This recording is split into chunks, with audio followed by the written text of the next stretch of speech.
नमस्कार, चार बड़ी खबरों में आपका स्वागत है। मैं हूं आपके साथ तरुणा। आज की पहली बड़ी खबर, उत्तराखंड विधानसभा सत्र का आगाज हो चुका है। विधानसभा के सत्र के दौरान विपक्ष की तीखी प्रतिक्रिया देखने को मिल रही है। दूसरी खबर, प्रयागराज संगम स्टेशन को 26 फरवरी तक बंद करने के बाद प्रयागराज जंक्शन पर भीड़ का दबाव काफी अधिक बढ़ गया है। जंक्शन जाने वाले सभी रास्तों पर खड़े होने तक की जगह नहीं बची है। वहीं तीसरी खबर, छत्तीसगढ़ सरकार में राजस्व मंत्री टंकराम वर्मा का बयान सामने आया है। उन्होंने पंचायत चुनाव के पहले चरण को लेकर कहा कि मोदी की गारंटी और विष्णु का सुशासन का कमाल है। वहीं चौथी खबर, राजधानी 24 और 25 फरवरी को होने वाले ग्लोबल इन्वेस्टर समिट से पहले मध्य प्रदेश सरकार तैयारियों में जुटी है। वहीं कांग्रेस पार्टी के नेता लगातार सरकार से सवाल करते नजर आए। तो आइए शुरू करते हैं चार बड़ी खबरें।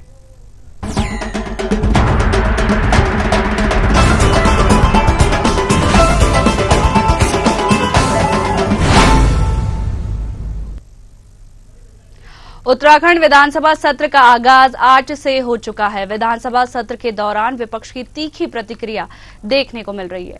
नेता प्रतिपक्ष यशपाल आर्य ने विधानसभा का बजट सत्र गैरसैंण के भराड़ी सैंड विधानसभा में न करने को लेकर सरकार पर तंज कसा है। उन्होंने कहा कि प्रदेश सरकार गैरसैंण में सत्र नहीं चलाना चाह रही है। इसके साथ ही उन्होंने कहा कि सोमवार का दिन मुख्यमंत्री और वित्त मंत्री का दिन होता है और आगामी 24 तारीख तक विधानसभा सत्र चलना है। ऐसे में हम सरकार से पूछना चाहते हैं कि क्या प्रदेश सरकार 24 तारीख तक विधानसभा सत्र चलाएगी। वहीं आपको बता दें कि उत्तराखंड का बजट सत्र आज से शुरू हो चुका है। वहीं विपक्ष ने कई मुद्दों पर सरकार को घेरा है। वहीं आपको बता दें कि विधानसभा सत्र के दौरान विपक्ष की तीखी प्रतिक्रिया भी देखने को मिली है। वहीं आपको बता दें कि जो नेता प्रतिपक्ष है यशपाल आर्य ने विधानसभा बजट सत्र गैरसैंण के भराड़ी सैंड विधानसभा में न करने को लेकर सरकार पर तंज कसा है। साथ ही उन्होंने कहा है कि प्रदेश सरकार गैरसैंण में सत्र नहीं चलाना चाह रही है। इसके साथ ही उन्होंने कहा कि सोमवार का दिन मुख्यमंत्री और वित्त मंत्री का दिन होता है और आगामी 24 तारीख तक विधानसभा सत्र चलना है। ऐसे में हम सरकार से पूछना चाहते हैं कि क्या प्रदेश सरकार 24 तारीख तक विधानसभा सत्र चलाएगी। सत्र गैरसैंण में हो या देहरादून में हो, 10 दिन तक सत्र हम चलाएंगे।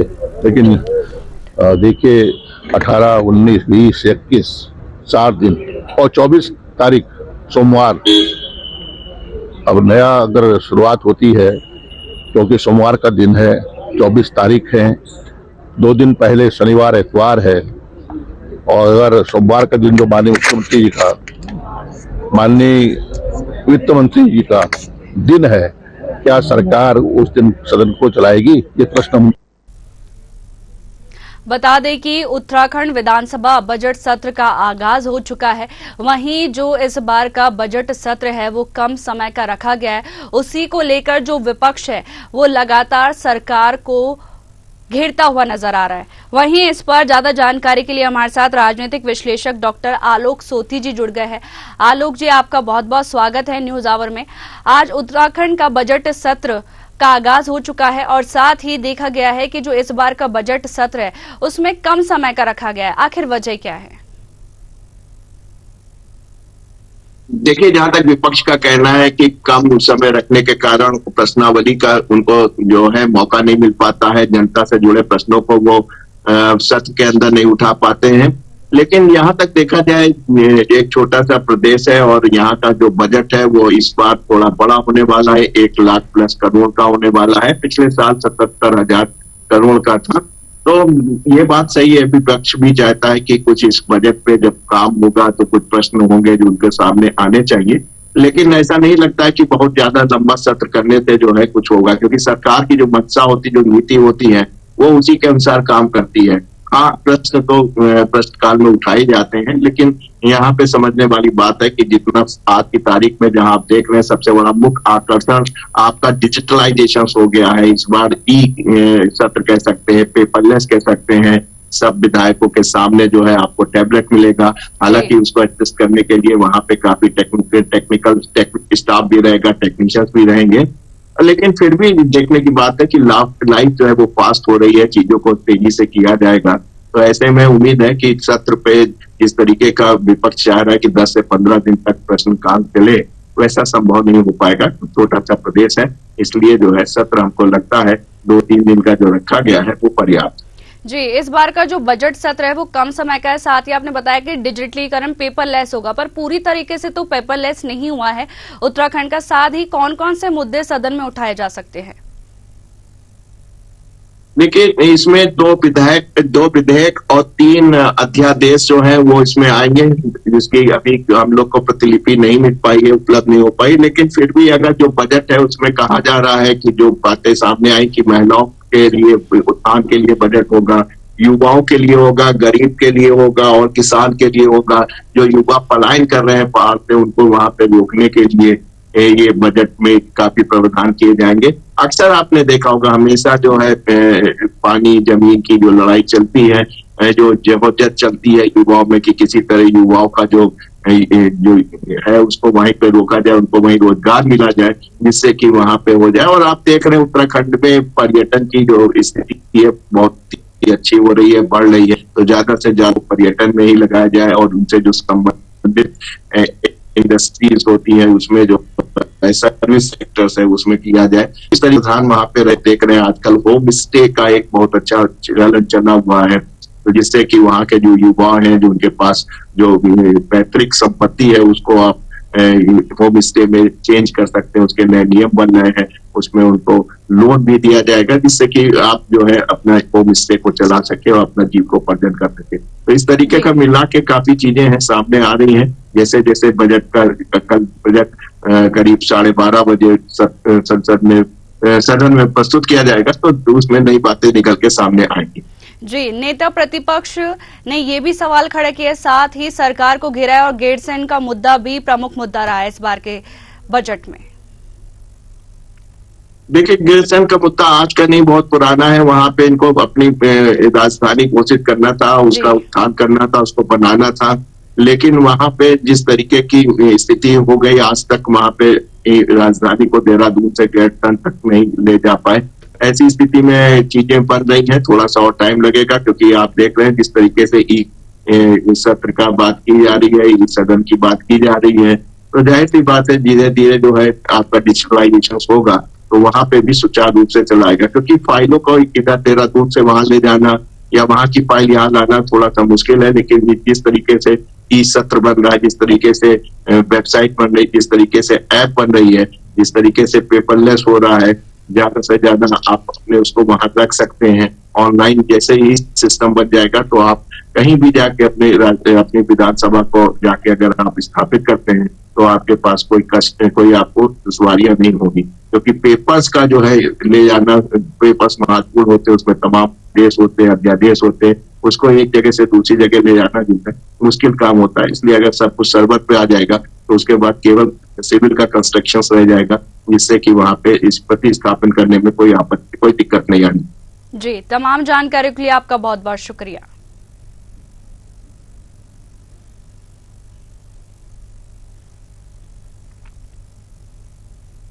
प्रयागराज संगम स्टेशन को 26 फरवरी तक बंद करने के बाद प्रयागराज जंक्शन पर भीड़ का दबाव काफी अधिक बढ़ गया है।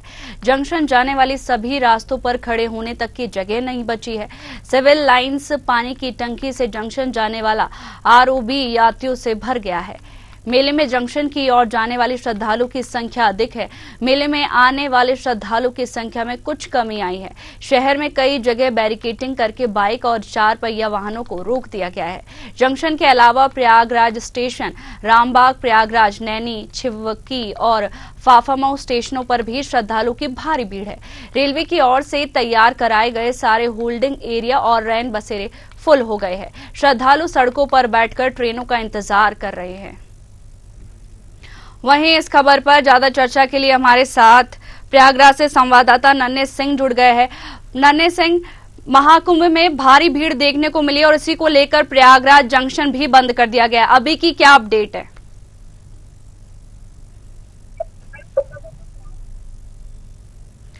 आ रहे हैं वो लगातार जो है यहाँ स्टेशनों पे, बस स्टैंड पे आ रहे हैं। लेकिन जो देखा जाए जिस तरह से प्रयागराज के 9 स्टेशन हैं, जो सभी स्टेशनों पे काफी संख्या में जो श्रद्धालुओं की संख्या है वो बढ़ गई है और भीड़ जो है नियंत्रण के बाहर हो चुकी है।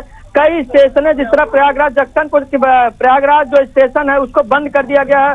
वहाँ के जो श्रद्धालु हैं काफी मशक्कत के बाद रोड पे आ चुके हैं। हालांकि बात किया जाए यही स्थिति सभी स्टेशनों की है, चाहे प्रयागराज जंक्शन हो, नैनी जंक्शन हो, झूसी जंक्शन हो या फाफा मऊ हो, सभी स्टेशनों को जो है पूरी तरह से बैरिकेडिंग करके श्रद्धालुओं को कई जगह जो है मोटिवेट किया जा रहा है, डाइवर्ट किया जा रहा है। हालांकि बात किया जाए जो त्रिवेणी संगम है 12 किलोमीटर में ये जो है बसा है और कई जो त्रिवेणी संगम में जब आस्था की डुबकी लोग लगाने जाते हैं, आस्था की डुबकी के बाद सीधा वो स्टेशन या बस स्टैंड पर जाते हैं। हालांकि जो बस स्टैंड की बात किया जाए वो भी करीब 12 किलोमीटर की दूरी पर ही बस है और यहाँ जो स्टेशन है वो कहीं न कहीं नजदीक पड़ते हैं। लेकिन जो बाहर की संख्या में जिस तरह श्रद्धालु आ रहे हैं वो स्टेशनों से ही उतरते हैं, स्टेशन का ज्यादातर प्रयोग करते हैं। जिस तरह कहा जा सकता है कि जो त्रिवेणी संगम में जो आस्था की डुबकी है वो करोड़ों की संख्या में आ चुके हैं और जिस तरह से यहाँ जो है कह सकते हैं कि प्रयागराज जंक्शन पे काफी संख्या में जो भीड़ हो गई, भीड़ के बाद जो यहाँ के जो है प्रयागराज जीआरपी के एसएसपी थे वो काफी सक्रिय नजर आए और काफी डोर बना करके यहाँ जो श्रद्धालुओं को बैरिकेडिंग किया गया, इंडिकेट किया जा रहा है और लगातार जो है उनको डाइवर्ट किया जा रहा है। बात किया जा सकता है चाहे जानसनगंज हो, अल्लाहपुर हो या जिस तरह से चुंगी से जहां मेले में प्रवेश करते हैं वहां से ही श्रद्धालुओं को डाइवर्ट किया जा रहा है। डाइवर्जन के बाद लगातार जो श्रद्धालु हैं सर पे गठरी रखकर कई किलोमीटर पैदल चल करके आ रहे हैं। कई लोग गश्त खा के गिर जा रहे हैं रास्ते में ही।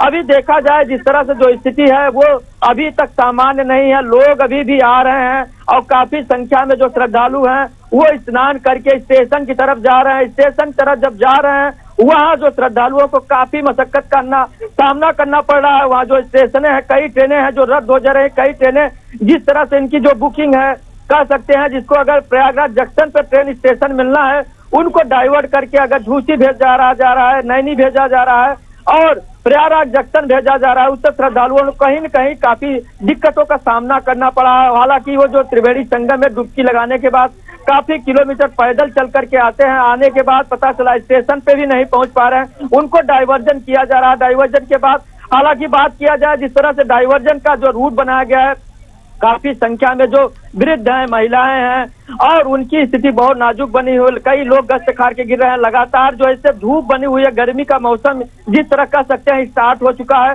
और यहाँ जो है लोग जब गर्मी में पैदल सर पे गठरी और परिवार के साथ जब निकलते हैं तो स्टेशन तरफ जाते हैं कई 12 से 15 किलोमीटर दूरी उनको तय करना पड़ा।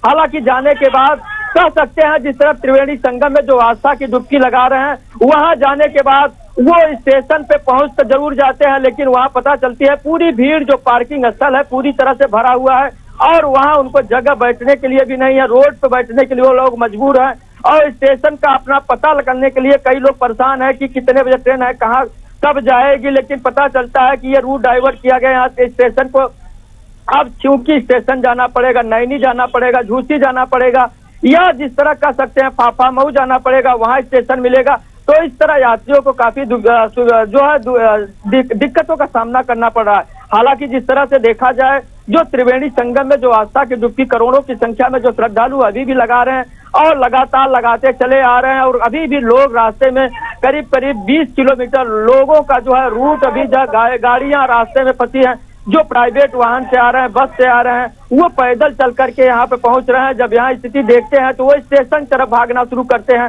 कि स्नान करने के बाद अब हम बस नहीं, अब सीधा स्टेशन ट्रेन पकड़ेंगे। लेकिन जब ट्रेन में डाइवर्ट कर दिया जाता है, भीड़ को जो है नियंत्रण करने के लिए लगातार जीआरपी एसएसपी यहाँ पे बने हुए हैं। लेकिन देखा जाए जिस तरह से प्रयागराज के त्रिवेणी संगम में जो आस्था की डुबकी है अभी आप देख सकते हैं ये करोड़ों की संख्या में जो कह सकते हैं जो श्रद्धालु हैं, रैला पूरी तरह से निकला हुआ है, ये अभी तक आ ही रहे हैं और कह सकते हैं काफी संख्या में जो श्रद्धालुओं हैं उनकी जो है ये भीड़ जो है नियंत्रण करने में प्रशासन को काफी दिक्कतों का सामना करना पड़ रहा है और ये पैदल यहाँ से जा रहे हैं लगातार सर पे गठरी परिवार के साथ अपने जिस तरह से कह सकते हैं कि परिवार इनके जो है पूरी तरह छूटने न पाए। लोग जो है अपने परिवार के साथ आस्था की डुबकी करोड़ों की संख्या में जो लगाने जा रहे हैं, ये जो है भीड़ है ये पैदल करीब स्टेशन से ही आ रहे हैं। अब स्टेशन यहाँ से करीब करीब 5 किलोमीटर दूर है और ये पैदल वहाँ से अभी ये यहाँ पहुंचे। अभी भी ये कहाँ, अभी इनकी जो रूट डाइवर्ट किया जा रहा है, इनको काफी दिक्कतों का सामना करना पड़ रहा है। लेकिन जिस तरह कह सकते हैं जो त्रिवेणी की संगम में जो पतित पावनी माँ गंगा यमुना सरस्वती का जो त्रिवेणी संगम है, लोग आस्था की डुबकी लगाने के लिए करोड़ों की संख्या में लोग यहाँ आ रहे हैं और लगातार जो है यहाँ आ रहे हैं। और कई ट्रेनें जिस तरह से कह सकते हैं निरस्त हो चुकी हैं, कई जो है स्टेशन को यहाँ जिस तरह से प्रयागराज स्टेशन को बंद किया गया है यहाँ, उसके बाद काफी संख्या में श्रद्धालुओं को दिक्कतों का सामना करना पड़ रहा है। हालांकि देखा जाए जिस तरह त्रिवेणी संगम में जो आस्था के नहीं, वहाँ पर जो लोग हैं उनसे भी बात करने की कोशिश कीजिए आप। क्या नाम है आपका? अजय यादव नाम मेरा। अजय, कहाँ से आ रहे हैं? उत्तराखंड से। उत्तराखंड से आए हैं। कहाँ, कितनी दूर पैदल चल के आ रहे हैं? जंक्शन से लगभग 8 किलोमीटर तो हो गया लगभग। जंक्शन से पैदल आ रहे हैं। तो हमारी बेटियां बड़ी एक्साइटेड है, वो अभी पैदल आई है, हमें गोदी में ले लूं, गोदी में नहीं आई है। मतलब आपके जो बच्चे हैं वो भी पैदल चल रहे हैं, आपके परिवार में और लोग भी हैं? हाँ जी, मैडम है, भाभी हमारी। तो मतलब काफी संख्या में कह सकते हैं स्टेशन से यहाँ पैदल आप लोग अभी आ रहे हैं। लगभग अगर कह सकते हैं जो प्रयागराज जंक्शन है 5 किलोमीटर से ज्यादा पड़ता है। आप वहाँ से अगर आप लोग यहाँ आ रहे हैं, अभी यहाँ से करीब आप जाएंगे 5-7 किलोमीटर, तब जाकर आप पहुँचेंगे आप कहाँ पे? संगम नोच पे। तब त्रिवेणी के डुबकी की आस्था लगाएंगे। लेकिन क्या कहना चाह रहे हैं व्यवस्था में जो इतना पैदल चलना पड़ा? नहीं तो सर ऐसा है ना, अगर कुछ पाना है तो होना पड़ेगा, मेहनत करेंगे तभी फल मिलेगा। नन्हे सिंह, आपसे आगे भी महाकुंभ को लेकर अपडेट लेते रहेंगे। फिलहाल तमाम जानकारी के लिए आपका बहुत बहुत शुक्रिया।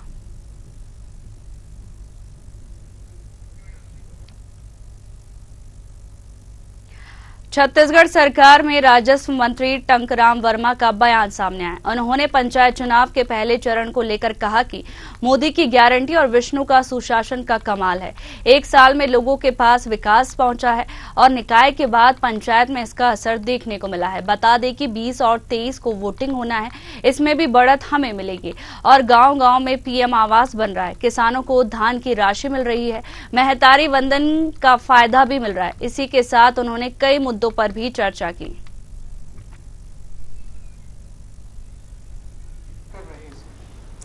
देखिए, मोदी जी की गारंटी और विष्णुदेव साय जी की सुशासन है और 1 वर्ष में जो काम किए हैं वो बेमिसाल हैं। राज्य सरकार की और केंद्र सरकार की योजनाओं का पूरा लाभ प्रदेशवासियों को मिल रहा है। जैसे नगर पालिका, नगर पंचायत, नगर निगम में जो रिजल्ट आया काफ़ी उत्साहजनक और भाजपा के पक्ष में रहा, वैसे ही अभी उत्साह और माहौल अभी पंचायत चुनाव में देखने को मिल रही है, जहाँ पे त्रिस्तरीय पंचायत, सरपंच, जनपद और जिला का अभी कल 17 तारीख को बहुत से जिला पंचायत क्षेत्रों में वोटिंग हुई है। वहाँ पे भी भारतीय जनता पार्टी को एक तरफा बढ़त मिली है। अभी 20 तारीख को और 23 तारीख को और वोटिंग होना है। मुझको लगता है कि जैसे छत्तीसगढ़ वासियों में जो उत्साह है और भारतीय जनता पार्टी के पक्ष में जो माहौल है, तो पूरे जिला पंचायत में इस बार। ज्यादा चर्चा के लिए हमारे साथ रायपुर से संवाददाता प्रविंस मनहर जुड़ गए हैं। प्रविंस, छत्तीसगढ़ में नगरीय निकाय चुनाव में 10 की 10 सीटों पर भाजपा ने क्लीन स्वीप किया है। क्या लगता है 23 और 24 को वापस से पंचायत चुनाव की वोटिंग होनी है? क्या वापस से भाजपा जीत दर्ज करेगी?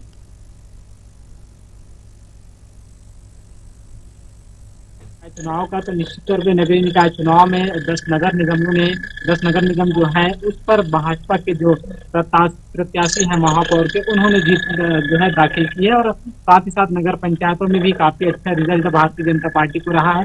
और अगर नगर पालिका परिषद की बात करें तो नगर पालिका परिषद में भी भारतीय जनता पार्टी को जो है अच्छी जीत मिली है और अच्छी बढ़त के साथ इस बार भारतीय जनता पार्टी ने नगरीय निकाय चुनाव में अपना सरकार बना लिया है। और साथ ही साथ अगर हम नगर पंचायत माफ कीजिएगा ग्राम पंचायत की अगर हम बात करें तो जिस तरीके से कल पहले चरण का चुनाव छत्तीसगढ़ में हुआ है, जिससे जो है 53 ब्लॉक स्तर पर जो है चुनाव हुआ है और आने वाले 20 तारीख को भी चुनाव होने और 23 तारीख को चुनाव होने। कहें तो छत्तीसगढ़ में 3 चरणों पर पंचायत के चुनाव हो रहा है, जिसका पहले चरण का चुनाव हुआ है, जिसमें जनपद पंचायत सदस्य है और जिला पंचायत सदस्य के लिए जो भारतीय जनता पार्टी के जो प्रत्याशी थे, भारतीय जनता पार्टी के जो समर्थक प्रत्याशी थे, उनको काफी अच्छी रिजल्ट मिला है। लगभग आधे से ज्यादा जो उनके प्रत्याशी है वो जीत कर आए हैं। तो निश्चित तौर पर यूँ कहें कि जिस तरीके से भारतीय जनता पार्टी को इस बार नगरीय निकाय के साथ साथ त्रिस्तरीय पंचायत चुनाव में भी काफी जो अच्छा रिजल्ट सामने आया है, तो जिस तरीके से राजस्व मंत्री का बयान भी सामने आया है, इसको लेकर उन्होंने कहा कि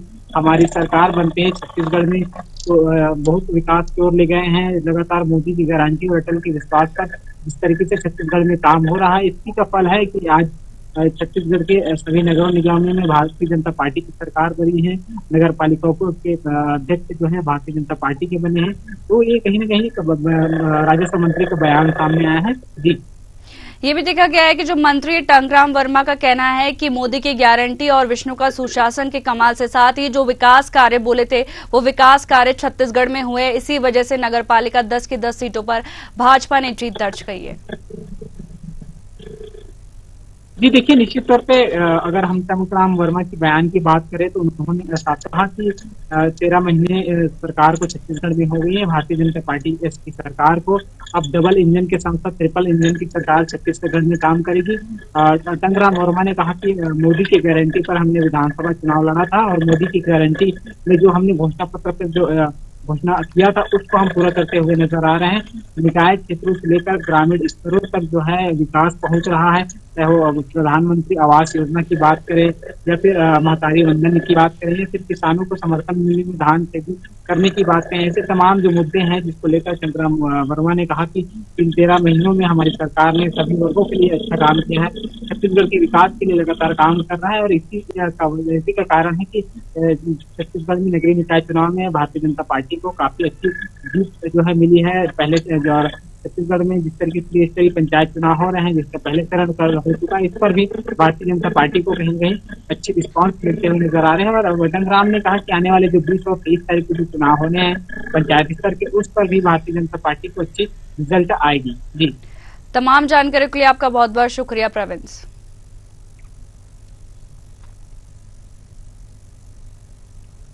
राजधानी भोपाल में 24 और 25 फरवरी को होने वाले ग्लोबल इन्वेस्टर समिट से पहले मध्य प्रदेश सरकार तैयारियों में जुटी है।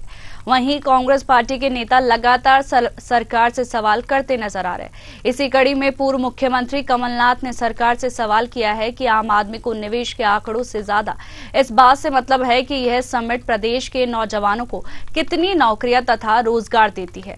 इसीलिए मेरा आग्रह है कि प्रदेश सरकार जनता को स्पष्ट बताए।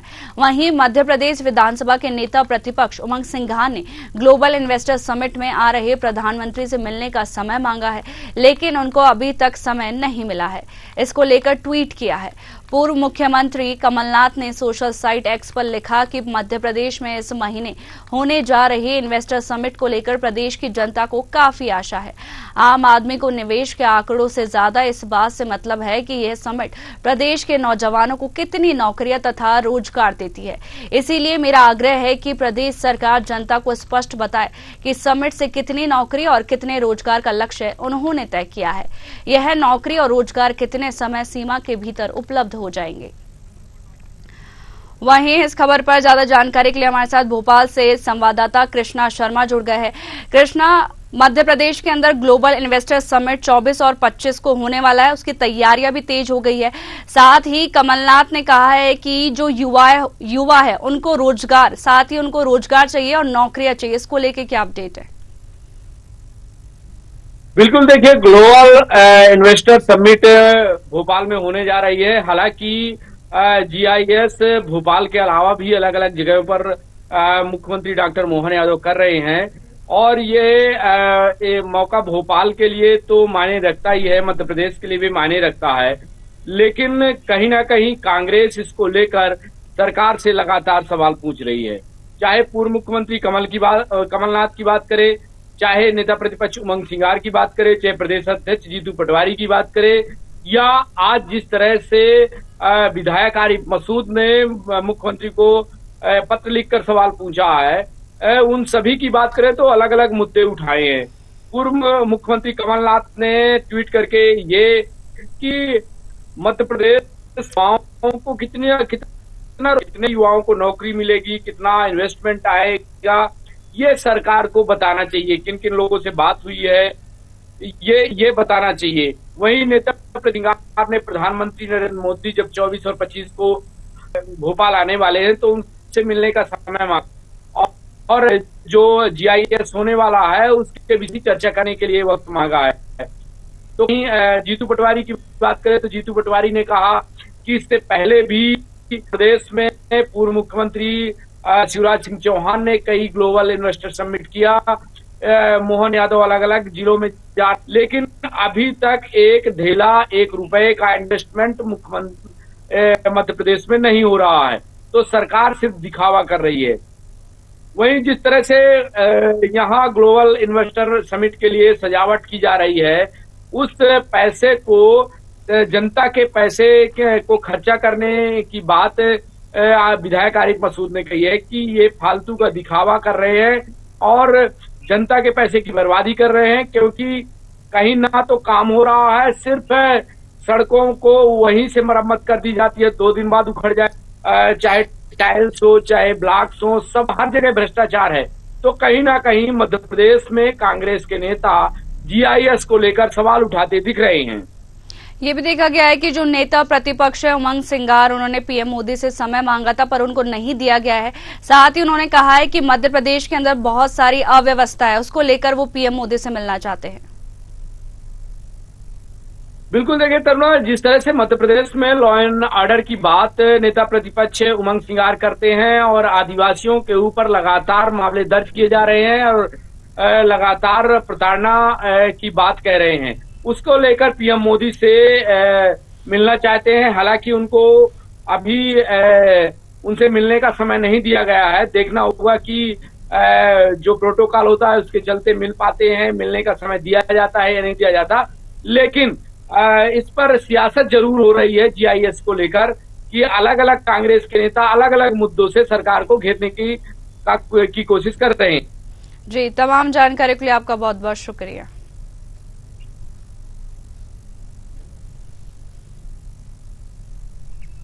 फिलहाल 4 बड़ी खबरों में इतना ही। मुझे दीजिए इजाजत। नमस्कार।